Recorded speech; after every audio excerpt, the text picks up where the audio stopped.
મજામાં છો ને? હું પણ મજામાં છું. તમે પણ મજામાં જશો. તો તમે મગની દાળના તો દાળવડા બહુ ખાધા હશે, પણ આજે આપણે ચણાની દાળના વડા ખાવાના છે. તો આપણે દાળ લીધી છે, ચણાની દાળ. આપણે ચણાની દાળમાંથી બનાવવાના છે. આપણે નકર તો શું છે કે મગની દાળના જ બને, પણ આપણે હવે ચણાની દાળના દાળવડા બનાવશું. વરસાદ આવતો હોય ને ગરમા ગરમ દાળવડા મળી જાય એટલે મજા આવી જાય. તો એની માટે આપણે 1.5 વાટકી ચણાની દાળ લીધી છે. તમારે માપ તમારા પ્રમાણે કાઢી લેવાનું. આપણે એને 7 થી 8 કલાક માટે પલાળી દેવાનું છે. તો પહેલાં આપણે 2 થી 3 પાણીએ ધોઈ લઈશું. એટલે બધી જે પાવડર હોય ને એ નીકળી જાય. એને 2 પાણી આપણે ધોઈ લેવાના છે.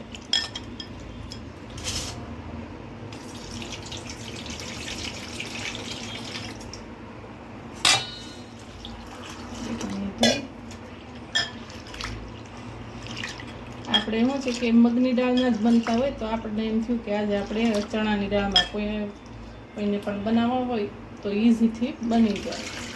આ વરસાદનું વાતાવરણ છે ને, એમાં દાળવાળા ખાવાનું મન થાય તો આવી રીતે ચણાની દાળ થોડીક વાર પલાળી દેવાની. આપણે હવે એને પલાળી દઈએ. 2 પાણીએ ધોઈ દીધી. આપણે દાળ ડૂબે એટલું પાણી એને 7 થી 8 કલાક માટે પલાળી દઈશું. ઢાંકીને મૂકી દઈશું, પલાળવા દઈશું. આપણે જોઈ જોઈશું આપણી દાળ પલળી ગઈ છે. 7 થી 8 કલાક થઈ ગઈ છે. જો આપણે આમાંથી બધું પાણી કાઢી નાખશું.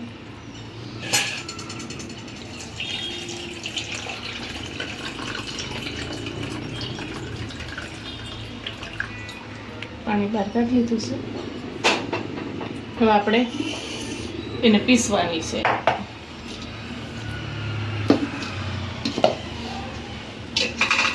આપણે હવે એમાં થોડી કરીને, દાળમાં બહુ પાણી નથી નાખવાનું. આપણે થોડીક જરૂર પડે તો નાખવાનું, બહુ પાણી નથી નાખવાનું. એટલે આપણે અડધી કરીને એને પીસી લઈશું. પીસાઈ ગઈ છે. આપણે 1 વાટકો પીસી છે. એમ જો આવી થોડીક દરદરી રાખવાની છે, જાડીની, બહુ પતલીની. બહુ પાણી નથી નાખવાનું. મેં 2 ચમચી જેટલું પાણી નાખ્યું છે એમાં. તો એવી જ રીતે આપણે બધી દાળ પીસી લઈશું. બધી દાળ. આપણી દાળ બધી પીસાઈ ગઈ છે. જો મસ્તી. હવે એની અંદર 2 લીલા મરચાં ને 1 ડુંગળી. તો મરચાંને ને આ લસણને બેને આપણે ખાંડી લઈશું. ડુંગળી ને લીલા ધાણા 2 કપાઈ ગયા છે, અને થોડુંક એક લીલું મરચું નાખ્યું છે, ને ખાંડીને પણ નાખ્યું છે. ને આમાં આપણે લસણ ને લીલું મરચું ખાંડી નાખ્યું છે, એ નાખી દઈશું.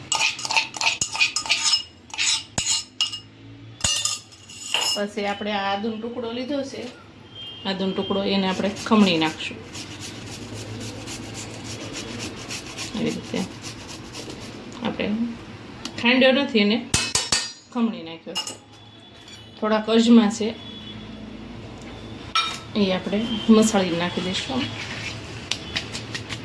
પછી થોડુંક આપણે જીરું નાખી દઈશું સ્વાદ અનુસાર. મીઠું નાખશું આપણે. આમ તો આપણે 1 ચમચી જેટલું નાખશું, નાની 1 ચમચી છે. ને જે આપણે આ ડુંગળીને મરચાંની કટિંગ કર્યા છે ને એ નાખી દઈશું. તમારી પાસે લીલી મેથી હોય તો એ મેથી પણ તમે નાખી શકો છો. એટલે શું છે, વરસાદની સિઝન છે તો એમાં આવા ગરમા ગરમ મળી જાય દાળ વડા તો મજા પડી જાય. આપણે હિંગ નાખીશું, ધાણા જીરું પાવડર 1 થી 1.5 ચમચી જેટલું, સેજ હળદર. આ બધું આપણે મિક્સ કરી દઈશું. હાથેથી મિક્સ કરી દઈશું. બધું મિક્સ કરશું.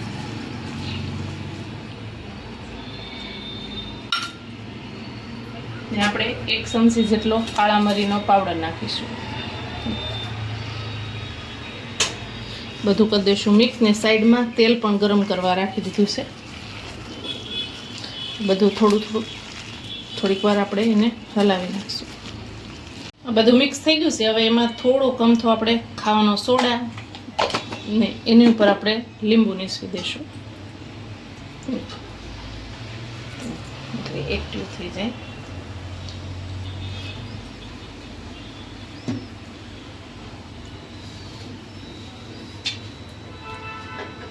હવે બધું મિક્સ કરી દઈશું ને આપણું તેલ પણ ગરમ થઈ ગયું છે. જો બધું મિક્સ થઈ ગયું છે. હવે આપણે પહેલા મરચાં નાખી દઈશું કેમ કે આમાં દાળવડા મરચાં ડુંગળી ને દાળવડા એવી રીતે સર્વ થાય છે એટલે આપણે પહેલા મરચાં પાડી નાખવાના. તેલ ગરમ થઈ ગયું છે આપણે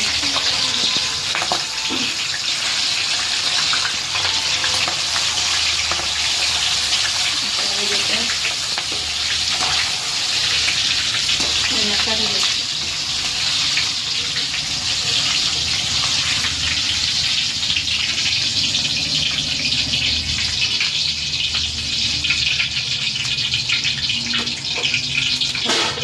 દાળવડા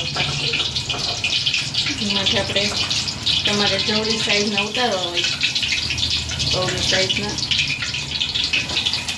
ઉતારવાના એવી રીતે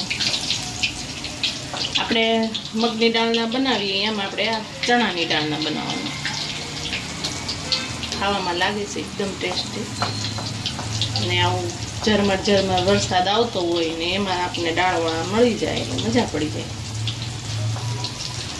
જેટલામાં હમાય એટલા આપણે એમાં મૂકશું. એને ધીમો ગેસ કરી નાખશું. ધીમા ગેસ જ સેડું છે એને ઘડીક આપણે હલાવવાના નથી.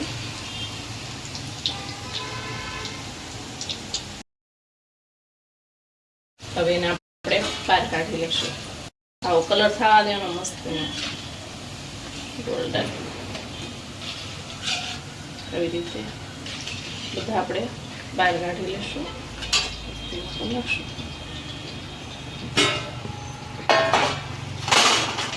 ચાલો લાગે છે ને મસ્ત. થોડી પણ દેખાડું તો અંદર જાળીદાર બન્યા છે ક્રિસ્પી. આપણે એને સર્વ કરી દઈશું.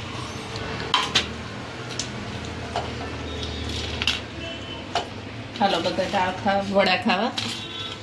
એને આપણે ડુંગળી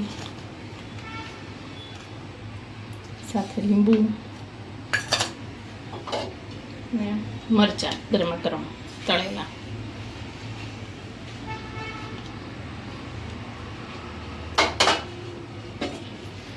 તૈયાર છે આપણા દાળ વડા.